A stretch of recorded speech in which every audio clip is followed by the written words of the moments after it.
That's where I long to be, with my three good companions, just my rifle, pony and me. Microciné, bonjour ou bonsoir, ça va dépendre de l'heure à laquelle vous allez découvrir cette nouvelle émission. Nous renouons le dialogue avec Denise Zorniotti pour la 6e fois. Denise Zorniotti est à l'origine avec Philippe Alain d'un projet important, un projet éditorial littéraire qui s'intitule tout simplement Une histoire du cinéma français des années 30 jusqu'aux années 90. Nous en sommes donc au 6e épisode pour le coup, c'est les années 80, 80, 89. Je vais quand même montrer la photo de Michel Serrault, voilà. Et comme je disais donc, en amont de cette émission, c'est une idée à la base de Philippe Alain, mais Denis va nous expliquer comment la jeunesse s'est développée. Et vous a accompagné Ulysse Yeddo pour la rédaction de cet ouvrage édité chez Leitmotiv. Et nous remercions le service de presse pour l'aide apportée à la conception de cette émission. Comment allez-vous, Denis ? Très bien, merci. Merci de m'accueillir une nouvelle fois. Honoré d'être ici avec vous. Voilà, on renoue le dialogue. Est-ce qu'on pourrait, je pense, comme dans toutes les émissions que nous avons faites ensemble, juste rappeler tout simplement la genèse de ce projet ? Oui, c'est important parce qu'effectivement, la genèse à la base, j'arrive rapidement dans le projet, mais pas tout de suite. L'idée était à la base de Philippe Alain, donc qui est décédé en 2020 et qui avait eu cette idée, je pense, vers 2015. Et on s'est rencontrés via le site Sens Critique, voilà, par intérêt pour le cinéma français. Et voilà, donc l'idée est venue de travailler sur ce projet-là. On était déjà aidé un peu avec Ulysse Guido déjà à l'époque et Daniel Pat, qui est noté toujours à l'intérieur, pas sur la couverture, mais qui quelque part est toujours, voilà, Daniel Pat, il a été producteur pour la télévision, pour un ciné-club d'ailleurs à la télévision, sur France Télévisions, et donc voilà, il est d'une aide précieuse, il est toujours là, présent, dans l'ombre, j'allais dire. Et donc en 2015, voilà, l'idée nous est venue là-dessus, on a rapidement, mais ça nous a pris un peu de temps quand même, réfléchi à la structure des livres. Et voilà, l'idée nous est venue d'être assez didactique et justement de faire par décennie, donc à partir des années 30 jusqu'aux années 90, et dans chaque livre d'aller année après année. Donc voilà, une introduction sur l'année en cours, le film de l'année, un ou plusieurs films en gros plan, des films qui sont traités aussi en coup de cœur, après des critiques plus ou moins longues sur le reste de la filmographie de cette année, et pour chaque année, un acteur, une actrice, un réalisateur mis en avant, ainsi qu'un dossier thématique. Voilà, là par exemple pour les années 80, il y a un dossier thématique sur le polar, un dossier thématique sur l'esthétique pub, sur la vision de l'homosexualité, la vision de l'immigration par exemple, et également des thématiques qui peuvent être en rapport justement avec la décennie. Et donc voilà, on a écrit les 3 premiers volumes. On l'a proposé à Leitmotiv, qui a tout de suite été intéressé par le projet et qui nous a dit bon, ça me plaît, ça nous plaît, donc voilà, on va sortir les livres. Et le hasard, malheureusement, et le destin a voulu que Philippe décède juste au moment de la sortie du premier tome en 2020. Et donc, il a pas pu voir les sorties des tomes années 40 et années 50 qu'il avait coécrit avec moi. Et voilà, et donc depuis, j'ai continué avec Ulysse de manière plus... Ulysse est apparu plus important à partir des années 60, et voilà, et là nous en sommes donc aux années 80, les années 90, d'ici une année je pense. Voilà, je suis à fond là-dessus. Vous disiez hors caméra que le cinéma français des années 70 était assez politisé. Est-ce qu'il en est de même pour le cinéma des années 80 ? Ben, moins, d'une certaine manière. Je pense qu'effectivement, à partir le cinéma des années 70 et héritier des années 60, avait la volonté justement de dénoncer beaucoup des travers de la société, une volonté sociale, utopique d'ailleurs, sur certains films. La volonté aussi de revisiter l'histoire. C'est la période où on parle justement, on parle enfin de la collaboration d'une certaine manière. C'est la période aussi des années 70 où on parle du sujet épineux de la guerre d'Algérie. Voilà, donc c'est vraiment une période de mutation, enfin de réflexion politique, on renverse un peu la table. Les années 80, paradoxalement, beaucoup moins. Il faut dire que voilà, la gauche est arrivée au pouvoir, donc l'utopie est devenue réalité, et voilà, et la gauche est confrontée à l'exercice du pouvoir qui, quelque part, montre que les choses ne sont pas aussi simples.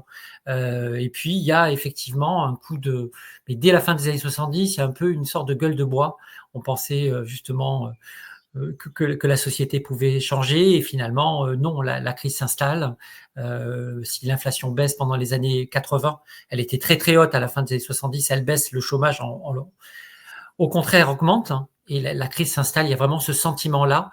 Et c'est intéressant de voir aujourd'hui, quand on regarde les années 80 avec le recul, on peut imaginer, voilà, on a peut-être la figure de Bernard Tapie, les années fric, l'esthétique, Mmh. la publicité est très très importante. Il y a des budgets de pub énormes à ce moment-là. Et d'ailleurs, de manière symptomatique, ça paraît fou, mais il y avait une catégorie pour les Césars qui récompensait le meilleur film publicitaire dans les années 80. Donc on peut avoir cette vision justement un peu d'argent roi, de période un peu bénie, mais dans les faits, c'est avant tout une période de crise. Et une période de crise dépolitisée, car effectivement, c'est l'ouverture d'ailleurs du livre dans l'introduction. Je parle du film État d'âme, qui est un film qui est très peu connu, de Jacques Fansten, qui parle justement de la génération des anciens 68 arts en 86, qui quelque part doivent déchanter et se dire que voilà, la gauche n'a pas changé la société. Et donc il y a ce sentiment effectivement un peu amer, et qui fait que le cinéma des années 80 est pas très politisé dans l'absolu. Alors le cinéma français, on peut le considérer comme, plus ou moins comme peut-être un miroir fidèle de la société française et donc cette sublimation, est-ce que s'il y a sublimation, est-ce qu'elle se traduirait par la fameuse esthétique pub? Bah, l'esthétique pub, c'est un mouvement, dans l'absolu, c'est un mouvement important parce que c'est une vraie nouveauté. Je veux dire, voilà, l'importance de la publicité, du clip vidéo aussi qui va arriver à partir des années 80. En France, il y a des Jean-Baptiste Mondino notamment va faire des clips qui vont marquer, qui vont impressionner le cinéma. Mondino qui fait aussi des pubs, hein. Après, en termes de numéraire, c'est très peu finalement.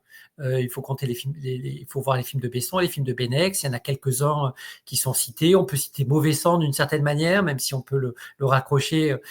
Voilà, Carax appartient à une autre filiation Godard, j'allais dire, du cinéma, ce qui n'est pas le cas de Besson et Benex. Il y a peu de films finalement de l'esthétique pub stricto sensu. Mmh. En revanche, il y a du succès. Diva, voilà, succès surprise au César et en salle. 37 le matin va énormément marcher, le Grand Bleu Mmh. également. Donc tout ça va impressionner, va rester dans l'histoire, a fortiori car quand même il y avait aussi une nouveauté là-dedans. Après effectivement, ça fait un peu pchit d'une certaine manière. C'est pas quelque chose qui a duré dans le temps, d'avoir recours à cette esthétique, même si aujourd'hui c'est intéressant. Je m'en plains d'ailleurs. Il y a une prime quand même qui est beaucoup faite à des parfois une esthétique un peu Netflix, où l'étalonnage est plus important, le travail sur la couleur est parfois plus important que le reste. Et on a cette esthétique qui, quelque part, regroupe plein de films aujourd'hui, on a presque l'impression, puisque donc je donne des cours en histoire du cinéma et même je suis des productions en histoire, en école de cinéma. Les étudiants souvent raisonnent beaucoup en voulant faire des belles images avant même d'imaginer, de savoir ce qu'ils vont y mettre dedans, quoi. Donc ça, finalement, il y a une nouvelle forme d'esthétique aujourd'hui, liée notamment à Netflix et au travail sur l'étalonnage, mais ça, bon, on sort du cadre du livre, mais qui existait déjà donc avec Besson, Benex dans ces années 80. Mais c'est assez minoritaire en soi quand on voit le nombre de films. La plupart des films ne rentrent pas dans cette esthétique.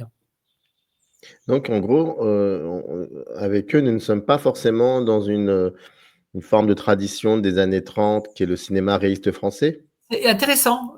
C'est vrai qu'il y avait cette volonté esthétique. Après, c'est effectivement essayer de combiner les deux. Mauvais Mmh. sang est peut-être un bon exemple, hein, puisqu'effectivement, dans Mauvais sang, ou dans La Lune dans le caniveau aussi, par exemple, de Jean-Jacques Benex, il y a un travail sur le décor qui peut renvoyer au réalisme poétique. Effectivement, le réalisme Oui. poétique, voilà. Après, il y avait une vision sociale différente. Bon, c'est difficile de comparaison des paraisons. Bon, c'est une formule un peu facile, mais c'est difficile forcément de faire un égal ou entre les deux. Mais effectivement, un film comme La Lune, La Lune dans le caniveau, par exemple, peut reprendre avec cette esthétique portuaire, cette célébration aussi du travail. On voit les gens qui travaillent et tout, ça peut renvoyer à des films des années 30. C'est pas faux. J'avais pas pensé comme ça. Dans le film, j'en parle, hein, de Benex. Non, je vous pose la question, c'est parce que vous en parlez dans le livre quand même. Oui, c'est ça. Ne vous Mais là, tout de suite, sous-estimez pas. c'est pas tout de suite ce qu'on imagine. Mais effectivement, Oui, bien voilà. sûr. Les mauvais sangs D'ailleurs, également aussi. Le travail sur le décor oui. est assez proche du travail de Troner, d'Alexandre Troner dans les années 30, par exemple. D'ailleurs, Serge Danet parlait toujours de ce triumvirat qui ne dit pas son nom, c'est-à-dire Benex, Carax, Besson. Il y avait un truc comme, enfin, il y avait quelque chose avec ces Troyens. Et d'ailleurs, pour Benex, je vais être un peu méchant, même pas contre lui, bien évidemment, le regretté Benex, mais ça me rappelle une phrase de Gérard. Ça me rappelle une phrase de Gérard, parce que bon, Gérard Depardieu qui avait dit j'ai fait de la merde dans un film de merde, en parlant de La Lune dans le caniveau. Et j'invite celles et ceux qui n'ont jamais vu La Lune dans le caniveau de le voir, ce film. C'est assez particulier, certes, C'est assez euh, particulier. ouais, mais il faut le voir. C'est C'est une assez expérience. intéressant, il faut le voir, hein, parce que Mm, ça pousse très très loin. c'est Je le ça. dis dans le texte sur l'esthétique pub, à un moment, à se demander si tout n'est pas parti d'une couleur rouge et d'une flaque de sang. Et tout le film, presque, se, Mm, se- on a l'impression qu'il part de cette idée-là. Et voilà, il y a ce travail sur la couleur, mais qui prend beaucoup de choses. Enfin, il y a beaucoup de choses dans ce film, hein. C'est un film qui d'ailleurs avait été très très mal reçu à Cannes. Il a été très, très présenté mal en reçu. 83. Mm, Il y avait L'été meurtrier aussi qui était présenté cette année-là, et La Lune dans le caniveau a été, alors que Diva avait été accueilli, succès critique au César également et succès public. La Lune dans le caniveau, c'est le film maudit de Benex, et on peut le comprendre, car effectivement, à des moments, on peut se dire, voilà, est-ce que tout ceci n'est pas un peu vain? C'est extrêmement, extrêmement sophistiqué, mais presque trop, ouais. et c'est le sommet de l'artificialité, hein, d'une certaine manière, hein, et avec la volonté effectivement de parler de beaucoup de choses, de renvoyer aux années 30, de faire une esthétique pub totalement années 80. Il y a C'est ça. encore un côté presque Querelle de Brest aussi, Oui, de oui, oui, oui. Fassbinder qui est sorti l'année d'avant. C'est un film un peu somme qui 2h20 aussi, enfin, qui peut paraître un peu indigeste, hein, ça c'est sûr. Mais après, le film a aussi ses fans, et c'est intéressant en tout cas de le voir. C'est vraiment un objet à part, hein. Il faut le voir, et ça traduit l'époque énormément, et c'est un vrai choix. Enfin, en tout cas, c'est un film qui ressemble à peu d'autres films, hein. On dirait une espèce de Black Lodge lynchien, non pas d'un film des années 30, mais les coulisses d'un film des années 30. C'est très, très particulier, la Lune dans le caniveau. Bon. Une autre question, vous l'avez un peu évoqué, le polar. Il y a quelque chose qui ressort du livre et qui est assez intéressant parce que ça résonne beaucoup avec les années 2020, c'est-à-dire aujourd'hui. À savoir que dans les années 80, ce qui était populaire dans le cinéma français, c'était le polar et la comédie. Et j'ai l'impression qu'on revient un peu à ça aujourd'hui. Et déjà, pourquoi, selon vous, dans les années 80? Je pense que c'est les deux genres français par excellence. Dans les années 50, c'est pareil. Les années 50, il y avait d'ailleurs déjà un thème sur le polar des années 50 qui d'un coup faisait s'inspirer un peu des films américains tout en rentrant dans une mythologie française. Touchez pas au Grisby, Razzia sur la Schnouf, voilà. Il y avait déjà ça, et déjà des comédies d'une certaine manière. Les années Oui, 60 aussi. Melville d'un côté, bon là on vient à une forme d'épure du cinéma policier, mais d'ailleurs, il n'y a pas que Melville, il y a aussi des films intéressants de Jean Herman, par exemple. Il y a des films qui sont très, très intéressants. Et les comédies, Louis de Funès, etc., etc. C'est un peu l'ADN du cinéma français. Et dans les années 80, je pense que dans les moments, il y a toujours cette valeur refuge, à un moment de tomber, de revenir sur ces deux genres, les deux pieds du cinéma français. Voilà, on est moins cinéma fantastique, par exemple, que d'autres cinématographies. C'est notre côté sans doute rationnel. Et tout le temps en le revisitant d'une certaine manière. Là, effectivement, il y a une thématique sur le polar qui justement prend en compte des nouvelles problématiques. Il y a la montée du Front National qui est inhérente aux années 80, qui met en avant le thème de l'insécurité. Donc il y a beaucoup de films sur l'insécurité et sur la question de la légitime défense. Il y a un film qui s'appelle Légitime défense. mm, Il y en a pas mal des films comme ça. Les, ne réveillez pas un flic qui dort, par exemple, qui est vraiment un film terrible, hein, d'ailleurs, dans le mauvais sens du terme, avec Alain Delon et Michel Serrault à la tête d'une sorte de milice d'extrême droite qui veut se faire justice elle-même. Ce thème de l'insécurité revient et donc participe à créer des nouvelles thématiques dans le cinéma policier français. Donc c'est intéressant de voir comment les choses sont revisitées. Et donc il y a pléthore de films qui parlent de ça. Voilà, est-ce que on peut se faire justice soi-même? Il y a l'idée aussi c'est dit d'ailleurs dans un film donc le nom ne vient pas, mais un des films réalisé par Alain Delon qui dit voilà, aujourd'hui les tueurs d'aujourd'hui c'est n'importe quoi, il y a plus de code d'honneur et tout le monde devient un peu fou. Il y a une sorte de Pas Bordin pourri, je me souviens non, plus. c'est pas Mordant pourri, non, c'est le deuxième film, c'est donc il a fait Pour la peau d'un flic, c'est celui d'après Le Battant. C'est dans Le Battant, voilà, où on dit en gros aujourd'hui les truands c'est vraiment n'importe quoi, ils font n'importe quoi, ils tuent gratuitement, etc., etc.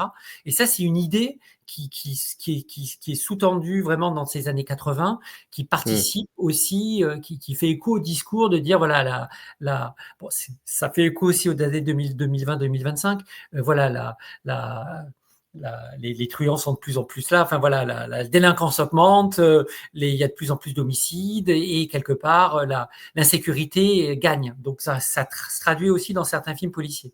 Donc il y a vraiment cette nouvelle relecture, tout en, c'est ce que je mets en avant aussi, il y a forcément quand même des films policiers français de qualité dans la décennie. Moi, j'en citerai que quelques-uns, mais Pile ou Face de Robert Enrico, par exemple, qui est un film très très intéressant avec un duel Philippe Noiret et Michel Serrault, Poussière d'ange c'est le deuxième film d'Édouard Niermans, qui est, je trouve, un réalisateur malheureusement méconnu, avec Bernard Giraudot, qui est extrêmement intéressant.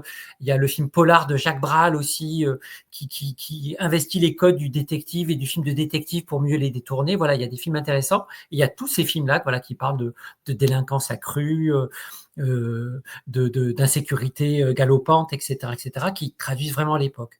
Et pour la comédie, c'est pareil. Là, il y a un dossier thématique sur le Splendide. Voilà, le Splendide, finalement, c'est peu de films, mais c'est quelque chose qui va infuser le cinéma. Les membres du Splendide, donc, bon, là, ils ont débuté avec Les Bronzés, c'est pas la peine de le rappeler.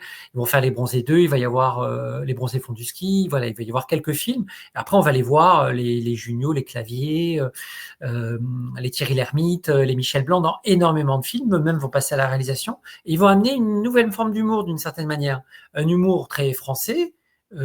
Et d'ailleurs, Papy fait de la résistance, c'est un film intéressant parce qu'il mélange à la fois les vieilles gloires du cinéma français, Jean Carmé, Jacqueline Maillan, même Louis de Funès devait travailler dans le film, où il est décédé avant, et cette nouvelle forme d'humour qui est héritée aussi de Reiser, de Pilote, du cinéma de Bertrand Blier, voilà, un humour qui peut être assez transgressif. Et ça, c'est une évolution de l'humour de la comédie française dans les années 80, qui se veut d'une certaine manière un peu plus transgressive. Voilà, pour venir le Père Noël est une ordure. Bon, à la fin, voilà, on fait disparaître des corps en jetant des morceaux aux autres fins scènes. C'est un humour assez méchant qui n'aurait été pas forcément imaginable dans les années 70 ou les années 60. Donc, il y a cette forme d'humour, elle est nouvelle aussi dans ces années 80. Et elle va annoncer d'autres types d'humour, peut-être Canal, l'esprit Canal plus tard. Enfin, voilà. Mais donc, je pense que, et aujourd'hui, comme vous dites, hein, les comédies, c'est quand même ce qui fait sortir les gens au cinéma. Les films policiers, il y a des nouveaux, voilà, il y a des nouveaux réalisateurs de films policiers. Cédric Jiménez, par exemple, qui fait des films extrêmement documentés. Voilà, il y a une volonté, Bac Nord, par exemple. Enfin, des films un peu à l'américaine. Voilà, on aime ou on n'aime pas, mais je suis pas forcément très très fan, mais oui, objectivement pour le coup, oui, objectivement, on peut dire que ça, il y a un retour au polar, on est, enfin, oui, bien sûr, comme il y a eu Olivier Marchal aussi à un moment avec exactement. La caution ancien flic qui quelque part montre de l'intérieur. Voilà, même si je trouve que ces films sont, je trouve, irréalistes, mais il y a la caution d'ancien flic qui fait qu'on les voit différemment. Mais c'est quand même notre ADN, le polar et la comédie. Et en film de genre. Après, notre ADN, c'est aussi le film en costume énormément. Ça, c'est la valeur refuge du cinéma français, les adaptations littéraires, les films, les drames, voilà aussi, les comédies dramatiques, bon, héritées depuis le début, mais a fortiori depuis le cinéma des années 60 aussi. Voilà, il y a tout ça qui cohabite dans les années 80, qui cohabite encore aujourd'hui, hein, d'une certaine manière. Après, ce qui a du succès, c'est plutôt les comédies. Exactement. Enfin, quand vous parlez de films à costume, il y a aussi quelque chose qui est très important, c'est que ceux qui, comme moi, étaient enfants dans les années 80 s'en souviennent très bien. C'est le bicentenaire de la Révolution française. Donc, on Bien a sûr. vu comme ça une espèce de florilège, pour le meilleur et pour le pire, en tout cas à l'époque, je ne pensais pas, pour moi tout était bien, mais en tout cas de films à costume, dont le fameux diptyque. La Oui. Révolution française dont vous parlez, et ça, je crois que c'est intéressant. Oui, Ça serait oui, important. c'est un des dossiers, c'est intéressant. Je fais presque un compte à rebours. Je parle de ce film-là, qui était le film entre guillemets qui se voulait, si ce n'est définitif, le film patrimonial en 2 parties. Robert Enrico la première, Richard T. Efron, drôle de choix, réalisateur américain de seconde zone, j'allais dire, pour la deuxième, avec cette volonté de film somme qui est intéressant, hein, mais qui quelque part dans sa volonté d'exhaustivité échoue, parce que c'est impossible de traiter finalement de toutes les thématiques, qui vient aussi qui n'a pas peur de parler de la terreur, hein, qui fait pas une hagiographie de la Révolution française, mais après c'est effectivement une thématique intéressante, et je pense qu'il y avait cette volonté dans un pays qui était déjà dans les années 80, là ça s'accentue aujourd'hui, je trouve extrêmement divisé, avec des chapelles et des gens qui se parlent pas tellement. C'était déjà le cas en 89. Qui avait la volonté quelque part de faire histoire commune et d'avoir un socle qui pouvait faire société. Donc voilà, la thématique venait de ça, avec au-delà des films, la célébration en grande pompe, avec les défilés Jean-Paul Goude. Enfin voilà, c'est vraiment un grand moment de la République, avec cette volonté effectivement de faire société. Et c'est intéressant, c'est ce qu'on dit dans le livre, c'est que voilà, avant ce film de 89, il y en a plein qui arrivent petit à petit, toute la décennie. Il y a Danton, il y a Chouan, le film de Philippe de Broca, il y en a d'autres qui sont moins connus, mais La Nuit de Varenne, par exemple, le film de Ettore Scola, qui chaque fois essaye d'éclairer d'une certaine manière, d'essayer d'éclairer cette période qui est extrêmement complexe, évidemment, sur laquelle notre République est bâtie, mais qui est aussi lointaine et effectivement complexe. Et il y a encore aujourd'hui des batailles d'historiens sur le sujet. Donc il y a beaucoup de films là-dessus, et effectivement j'ai essayé d'être exhaustif là-dessus, de pouvoir tous les citer. Après il y a L'Autrichienne, par exemple, sur un scénario d'Alain Decaux qui est extrêmement didactique et qui on a l'impression de retrouver la caméra remonte le temps, l'émission des années 60 qui passait à la télé et qui avait vraiment la volonté de faire de la culture populaire et de donner des cours d'histoire aux petits Français. Là, c'est pareil avec ce film-là, L'Autrichienne. Voilà, il y en a pas mal. C'est un événement important de la décennie, évidemment. Alors, si on reste un peu dans la Révolution française, il y a un aspect important de la Révolution française, c'est la religion. Et là, ça va nous permettre de parler un peu de religion, parce que vous en parlez aussi. Il y a une espèce de retour au sacré dans le cinéma français des années 80. Oui, et c'est étonnant parce qu'on n'y pense pas forcément, mais quand on regarde vraiment 87 Sous le soleil de Satan, Palme d'Or, Thérèse, César du meilleur film 1986. Avant ça, il y en a d'autres. Il y a Anthracite d'Edouard Niermans, je parlais de ce réalisateur, c'est son premier film. Il y a pas mal de films qui parlent de religion, qui sont là pour authentiquement. Anthracite, ça montre la dureté du dogme d'une certaine manière dans une école catholique. Il y a beaucoup de thématiques qui sont là-dessus, qui renvoient au sacré. Et c'est très intéressant parce qu'on n'y pense pas forcément en imaginant effectivement ces années 80 extrêmement matérialistes. Je parlais de pub, je parlais d'années fric.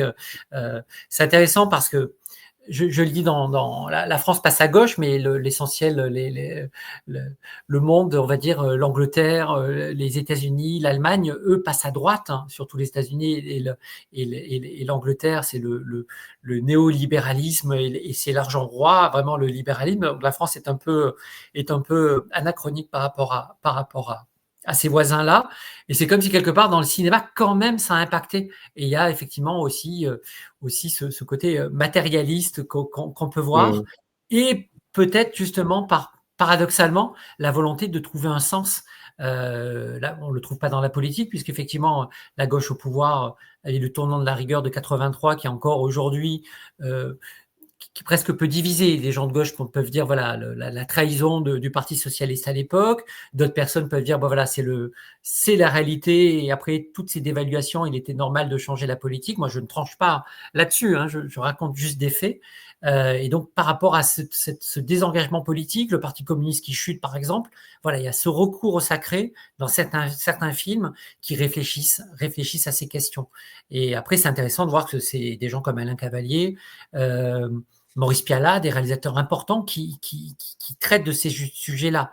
Et c'est des films importants et qui sont par ailleurs, en plus d'avoir des prix, qui sont aussi des succès en salle. Hein. Donc il y a Godard qui traite du sujet. Oui, sauf que Je vous salue Marie. Je vous salue Marie. Il y a Ave Maria, qui est un film qui est moins important, avec Isabelle Pasco, qui parle finalement déjà à l'époque d'une forme de fanatisme religieux. Avec on fait payer à Isabelle Pasco d'être trop libre, et elle va être maltraitée, c'est le moins qu'on puisse dire. Il y a cette question du fanatisme est là. Dans la question de Sous le soleil de Satan, c'est la question du mal qui est là, et de la sainteté avec c'est d'après Georges Bernanos, donc auteur éminemment religieux, j'allais dire, en tout cas dans ces thématiques. Et le mal est littéralement incarné dans Sous le soleil de Satan, d'ailleurs. Carrément, et c'est voilà, donc c'est des questions très profondes auxquelles on voilà. D'un coup, il faut toujours voir une chose, c'est que donc avec Ulysse, là, pour ce livre-là, on commence à discuter, à réfléchir, à voir de quel film on va parler, quels sont les dossiers thématiques. Et finalement, après, en revoyant des films, il y a des thèmes qui remontent, auxquels on n'avait pas pensé initialement. La religion, il n'y a pas un dossier thématique, on en parle beaucoup dans l'introduction. Et au bout d'un moment, ça devient un thème on se dit, finalement, ça traverse la période. C'est pas innocent. C'est une vision sociologique, moi, que j'ai beaucoup de l'histoire du cinéma, qui est faite aussi par le nombre. Et donc, de voir parfois, justement, beaucoup de films sur certains sujets. Par exemple, sur la question de la légitime défense, voilà, ça traverse 10, 12, 15 films. Et c'est pas innocent. Comme la place aussi, il y a un dossier thématique sur la vision des adolescentes. Voilà, c'est une thématique qui n'était pas initialement prévue, mais en commençant à voir 36 fillettes, L'effronté, La Boum, La femme enfant, un film pas très connu de Raphaël Biédou, qui est surtout autrice, avec Klaus Kinski, la petite sirène, un film aussi avec Philippe Léotard, La petite allumeuse. D'un coup, de voir beaucoup de films où il y a finalement des adolescents de 12, 13, 14 ans qui ont des histoires d'amour, et y compris des histoires de sexe avec des adultes. Et d'un coup, c'était quelque chose qui me semblait pas... Bon, moi, je suis né en 68, donc les années 80, les films, je les ai vus, mais bon, pas autant, et j'avais mon regard encore d'adolescent. Et c'était quelque chose qui m'avait pas sauté aux yeux. Et en voyant les films, en voyant 10, 12, 13 films qui, quelque part, reviennent toujours là-dessus. L'année des Méduses aussi. Le début du film, il y a un flashback avec Valérie Caprisky, qui a 14 ans, qui a une histoire avec Jacques Perrin, qui est un ami de sa mère et qui en a 40 ou 50. De se dire, tiens, c'est quelque chose qui devient un fait sociologique important. Et dans la manière dont c'est traité, ça fait écho aujourd'hui aussi avec les questions d'aujourd'hui, de se dire, voilà, ça a été traité dans les années 80, de quelle manière ? Et voilà, et donc d'un coup, les choses émergent et vient l'envie, d'une certaine manière, d'écrire un dossier thématique, car ça nous devient quelque chose d'évident. Les années 90, c'est pareil. Là, je divulgue pas déjà les années 90, mais il y a certaines thématiques aussi, où certains mêmes acteurs ou actrices, d'un coup, auxquels on n'avait pas pensé, puis à force de voir des films, on s'est dit, tiens, c'est intéressant. C'est intéressant de parler de Marouchka Detmers, par exemple, je trouvais, histoire de rendre hommage à toutes ces comédiennes des années 80, souvent choisies pour leur physique, et qui finalement ont été assez éphémères, parce que voilà, le cinéma français, comme le cinéma américain d'ailleurs, aime bien avoir des nouveaux visages de jeunes femmes, et donc voilà, il y a une sorte de mode, et quelque part, voilà, parler de Marouchka Detmers, c'est de parler de toutes les autres qui quelque part n'ont pas duré. Et Majouka Detmers, à un moment, elle a tourné avec Godard, elle a tourné avec Gérard Houry dans un autre style. Elle était très populaire, maintenant exigeante avec Prénom Carmen, qui est un film très intéressant. Et voilà, qu'en est-il aujourd'hui de Marouchka Detmers? Voilà, elle est liée vraiment aux années 80. Mais ça, c'est des choses qui arrivent au moment où on voit les films et on se dit, tiens, il y a quelque chose d'intéressant auquel on n'avait peut-être pas pensé initialement. Vous avez évoqué Alain Cavaillé, Maurice Pialat, Jean-Luc Godard. Vous parlez aussi dans le livre, et vous terminez là-dessus d'ailleurs, sur le fait que il y a la mort de Jean Eustache, le suicide de Jean Eustache, il y a la mort en 84 de François Truffaut, et il y a les autres auteurs qui restent. Vous les avez nommés, mais par exemple Rohmer, Rivette. Question très simple, la figure de ces auteurs-là, comment elle évolue dans les années 80? Rohmer, c'est intéressant parce que donc là, il va entamer un nouveau cycle. Donc voilà, dans ces années 80. Je pense que Rohmer, dans l'absolu, s'installe d'une certaine manière. Il va faire ses films toujours régulièrement, avec toujours à peu près. C'est intéressant parce que pour m'être intéressé aussi à l'économie du cinéma, les budgets de Rohmer n'étaient pas très conséquents. Mais quelque part, dans la manière dont les films étaient faits, dans leur économie assez modeste, avec les fans de Rohmer qui allaient voir régulièrement les films, c'était des films qui étaient extrêmement viables finalement. Donc lui continue à faire des films dans ces années-là. Les Nuits de la pleine lune est un succès. C'est peut-être d'ailleurs un de ses plus grands succès, même de toute sa carrière. C'est quelqu'un qui s'installe et qui est vraiment dans son style qui est établi. Enfin voilà. Après, moi, à titre personnel, je préfère le Rohmer des années 70 au Rohmer des années 80, mais ça, c'est tout à fait personnel. Dans le cas de Rivette, lui aussi continue à creuser son sillon. Le discours sur le théâtre, notamment avec L'amour par terre, par exemple. Voilà, il y a des films comme ça. Il fait une adaptation. Le film est moins connu d'Émilie Brontë, Hurlevent, par exemple, qui est un film que je trouve intéressant puisqu'il relocalise le bouquin de Brontë dans les années 30 dans le sud de la France et il enlève presque l'aspect fantastique pour rester seulement sur une partie du livre. C'est un film qui est peu connu mais qui mérite d'être découvert.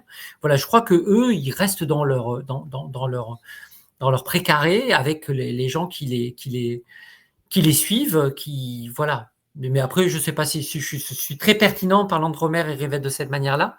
Et ils vont continuer dans les années 90 de la même manière. Rivette va passer au conte d'été, conte d'automne, conte d'hiver et conte de printemps. Je suis dans l'ordre. Rohmer. Oui, Rohmer. J'avais dit Rivette. Bon. Oui. Voilà. Non, mais évidemment, Éric Rohmer. Non, mais je veux dire, quand on a écrit plus de 850 pages, on peut se tromper de temps en temps, c'est pas. Oui, c'est ça. Puis là, je revois les Rohmer années 90 en plus et Rivette aussi. Ah, voilà. oui. Oui, parce que voilà, l'idée c'est toujours de revoir les films. Donc voilà, c'est ce qui prend beaucoup de temps, mais qui est nécessaire parce qu'effectivement, on peut avoir une vision tronquée de ses souvenirs, évidemment. On peut parfois se méfier de ce qui a été écrit précédemment parce que parfois il y a des choses qui sont fausses, qui sont reprises. Qui sont reprises ad libitum, j'allais dire, et voilà, il y a des choses à revoir. Et voilà, et puis comme je vous ai dit, c'est vraiment pour moi le nombre et la vision de plein de films qui à un moment font émerger les tendances importantes du cinéma de la période. Le cinéma français dans les années 80, est-ce qu'il participe aussi à une forme de, comment dire, une évolution dans la représentation, par exemple, des femmes réalisatrices? En tout cas, il y en a beaucoup plus. C'est pour ça que j'ai fait. Il y a une thématique là-dessus. J'ai repris un peu justement. C'est facile de faire un état des lieux, en gros, dans les années 30, il y a Germaine Dulac qui doit faire encore des films. Dans les années 40, il y a Nicole Vedresse qui fait 1900 et il commence à y avoir Jacqueline Audry qui va faire des films, qui va continuer dans les années 50. Il y aura Agnès Varda qui va arriver, mais en gros, dans les années 50, elles sont 2. Dans les années 40, elles étaient 2. Dans les années 60, elles sont 7 ou 8. Et la plupart arrivent vers la fin. Nadine Trintignant, Nelly Kaplan, voilà, il y a Marguerite Duras. Voilà, il commence, dans les années 70, ça augmente. Dans les années 80, ça commence vraiment à être important. C'est donc d'un point de vue du nombre, ça devient important. Et après, ce qui est intéressant, c'est qu'elle commence à être aussi honorée. Donc, il y a Agnès Varda qui a le Lion d'Or à Venise. C'est pas la première. Il y a Martha Metzaros dans les années 70 qui l'avait eu. Mais donc Varda a le prix. Eusanne Palsy a le César de la première œuvre pour Rue Cazenègre, qui est un film important parce qu'il montre une réalité ultramarine. Et il y a très très peu de représentation de la France, la France ultramarine dans le cinéma français. Avant ça, vraiment, dans les années 30, c'est presque la notion seulement du bagne de Guyane qui devient un repoussoir pour.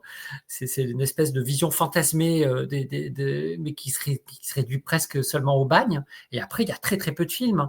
Et donc là, le film de Rue Cazenègre est très important parce que et ça permet aussi de parler de questions sociales. Ça place la Martinique au cœur de la cinématographie. Ça montre une réalité de la vie des Martiniquais dans les années 30 qui est extrêmement importante et qui est extrêmement, justement, qui montre les rapports coloniaux de la France métropolitaine sur la Martinique. Mais elle a un prix... elle a un César là-dessus. Voilà, elle commence à être honorée. 3 hommes et un couffin obtient le César de la meilleure réalisatrice, c'est pour Colline Serrault. Donc voilà, c'est non seulement il y a le nombre, mais il y a aussi la question effectivement des femmes qui commencent à être primées et qui est importante. Après, ce qui est intéressant, c'est toujours de se poser la question, de se dire, est-ce qu'il y a un regard féminin bon, c'est le fameux female gaze qui est beaucoup mis en avant aujourd'hui par rapport à cette vision, de réalisatrice sur des sujets. Et c'est intéressant de voir que à des moments on peut dire oui, à des moments pas forcément. C'est rien n'est simple évidemment, mais c'est intéressant de se dire que si par exemple, pour parler des adolescentes, la seule réalisatrice, donc dans réalisateur-réalisatrice, j'allais dire, qui parle du consentement, c'est Catherine Breillat dans 36 fillettes. Il n'empêche qu'il y a des films qui sont faits par pas d'autres réalisatrices, notamment Raphaël Biédou pour La femme enfant, qui quelque part ne parle pas du tout de cette question-là. La question n'est pas, on pourrait dire, seulement les femmes réfléchissent à la notion de du consentement d'une jeune fille de 13 ans par rapport à quelqu'un qui en a 40, mais quelque part, il y a des exemples de réalisatrices pour laquelle la question ne se pose pas. Donc, il n'y a pas genre les femmes parlent de consentement et les hommes n'en parlent pas. Non, les choses ne sont pas si simples. Donc voilà, c'est toujours de poser la question de se dire est-ce qu'il y a un regard féminin ? Et dans les faits, les choses ne sont pas si blancs ou si noirs que ça dans les années 80. Je pense que c'est encore le cas aujourd'hui. Moi, j'ai souvent tendance à dire à mes étudiants quand je fais des cours d'histoire du cinéma, alors peut-être que certains ne seront pas d'accord, mais se dire qu'un des réalisateurs qui a le mieux parlé des femmes, c'est Bergman, je trouve.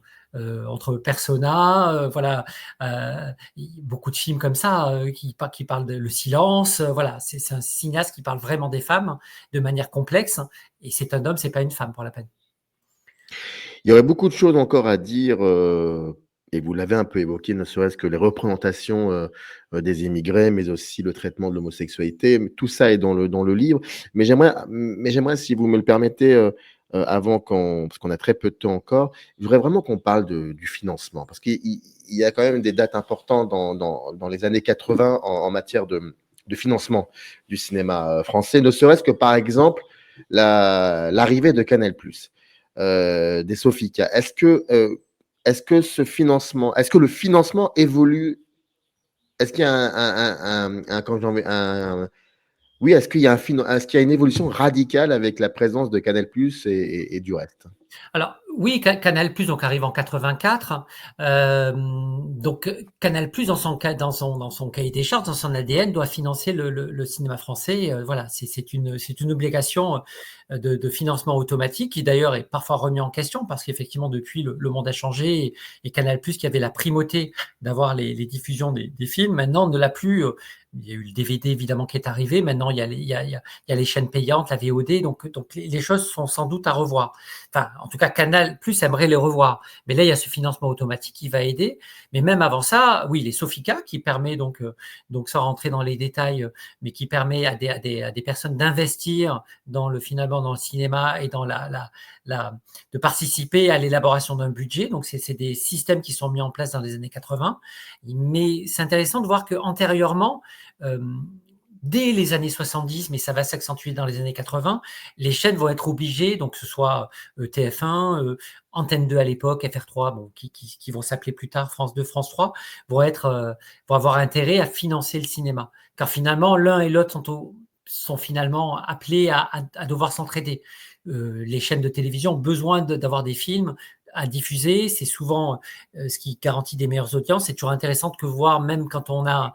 Alors maintenant, ça a peut-être tendance à changer, mais le fait d'être sorti en salle, c'est un label de qualité qui fait que d'un coup, un film qui va être diffusé à la télévision, un film de cinéma va avoir plus d'impact qu'un téléfilm. Donc évidemment, les chaînes ont cet intérêt-là. Et évidemment, dans la difficulté, puisque c'est des périodes aussi de crise, hein, le 89 notamment est une très mauvaise année, 88-89, c'est des très mauvaises années pour le cinéma français, et pour la première fois, le cinéma américain dépense en pourcentage le cinéma français. Donc les sociétés, effectivement, les boîtes de production ont aussi besoin de financement. Donc à partir de ce moment-là, les chaînes vont créer leurs propres antennes d'un film production, voilà. Petit à petit, voilà, tout le monde les chaînes vont créer leur propre société de production pour aider à financer les films. Il va y avoir vraiment une intercomplémentarité, une interdépendance entre les deux, et ça s'accentue à ce moment-là. Mais c'est vrai que ça s'accentue aussi parce que effectivement, la fréquentation baissant, il faut trouver des moyens voilà. Comme quelque part, à la création c'est intéressant de voir que dans les années 50 aussi, c'est toujours intéressant d'avoir une vision plus large, mais à la fin des années 40, sans revenir dans les détails, mais les accords Bloom-Burns obligent les salles françaises à diffuser beaucoup de films français. C'est un corollaire, on va dire, de l'aide du plan Marshall, c'est l'obligation de diffuser des films américains. Et à partir de là, la fréquentation baisse d'une certaine manière et va être créée par le CNC l'avance sur recette, qui va aider à la création d'abord des courts-métrages et ensuite des longs-métrages à la fin de la décennie 50. Et tout ça va participer justement à créer des nouveaux, à permettre à des nouveaux réalisateurs d'accéder à la création de films. D'abord par des courts-métrages, puisque je crois que l'avance sur recette pour les courts-métrages, c'est 53. Et donc 56-57, il y a les premiers courts-métrages de la nouvelle vague, hein, les Mistons par exemple. Et après, pour les longs-métrages, c'est plutôt la fin des décennies. Et quelque part, ça va obéir les premiers Chabrol. Bon, même si Chabrol, il a la chance d'hériter, d'avoir un héritage qui va lui permettre de faire des films. Mais voilà, les Truffaut, les Chabrol, les Godard, tout ça naissent aussi de l'avance sur recette. Et dans cette période de crise aussi, quand même, de la fréquentation des années 80, ces nouveaux systèmes, l'arrivée de Canal+ va permettre à nouveau de garantir une création et une production française qui est encore aujourd'hui d'ailleurs au-dessus de l'équivalent de nos pays, des autres pays européens. Hein. La France produit beaucoup plus de films parce qu'il y a tous ces systèmes qui sont mis en place. Il y a l'aide automatique. Dès que vous allez voir un film, il y a un pourcentage qui est prélevé pour la création, enfin qui est prélevé par le CNC pour la création de notre propre cinématographie. Et voilà, c'est des choses qui doivent se revoir puisque Netflix, à la base, n'obéit pas là-dessus, mais finalement, voilà, des accords doivent être prévus pour qu'eux-mêmes participent à la création de productions françaises. Mais c'est toujours dans les périodes de crise possible, il y a des systèmes qui sont mis en place pour permettre à la création audiovisuelle, cinématographique de perdurer. Quand vous avez terminé de travailler sur cette période-là, donc il a fallu revoir même aussi beaucoup de films dont certains étaient des vieux souvenirs, et vous l'avez très bien dit, il faut revoir ces films-là. Mais moi, ce qui m'intéresserait de savoir, c'est que est-ce qu'aujourd'hui, vous pouvez dire que les années 80, finalement, c'était différent de ce que l'on pensait ou pas? Ah, c'est une très bonne question. C'est une très bonne question et je ne sais pas si je vais arriver à y répondre. En tout cas, dans les faits, c'est justement beaucoup plus riche que ce que j'imaginais. Alors après, effectivement, hein, des films, moi déjà à l'époque, j'allais énormément au cinéma adolescent, donc j'allais toutes les semaines. Hein. Mais après, peut-être que je voyais plus d'ailleurs de films étrangers que de films français. Donc ces films-là, je les ai pas tous heureusement, hein, mais pour beaucoup, je les ai vus aussi à la télévision. Beaucoup de films français qui passaient à la télévision, maintenant presque, on a l'impression que tout un pan du cinéma ne passe plus, ou sinon sur Arte par exemple. Mais non, je me suis aperçu qu'il y avait effectivement des choses assez riches. Hein. C'était effectivement, il n'y avait pas que, d'une certaine manière, des films patrimoniaux comme Jean de Florette et Manon des Sources qui sont traités dans le film, hein, dans le livre, ou des films justement de Besson et Benex, mais il y avait quand même des choses très très différentes. Et c'est cette diversité qui d'un coup m'est apparue, auquel j'avais sans doute pas mesuré l'importance. Après voilà, après c'était pour moi une décennie différente des précédentes, parce que pour la peine je l'avais plus vécu que bon, les années 70, voilà, un petit peu, mais a fortiori les années 60, les années 50, 40, je les avais pas vécues en direct, alors que celle-ci, oui. Donc j'avais quand même une vision peut-être plus proche, que plus juste que les autres décennies, tout en, comme je vous l'ai dit, en me disant, mais finalement il y avait aussi Extérieur nuit, ça ne ressemble absolument à rien au Grand Bleu, qui ne ressemble absolument à rien à L'amour à mort, qui ne ressemble absolument à rien à Boy Meets Girl. Voilà, de me dire, il y a quand même énormément de diversité et de richesse dans ce cinéma, ce qui fait, je trouve, toujours la force du cinéma français. Une histoire du cinéma français 1980-1989. Il y a énormément de choses, hein, je l'ai toujours dit. Hein, on parle très très peu de ce qu'il y a dans le livre parce que ça ferait une émission de 7-8 heures. Donc il faut y aller, il faut vous le procurer. Et en attendant, la suite, c'est le dernier tome, la suite. C'est le dernier tome, oui, parce qu'on s'était dit, ne soyons pas trop gourmands, et on voulait se donner un peu les années 2000, c'était peut-être un peu récent, un peu le recul pour.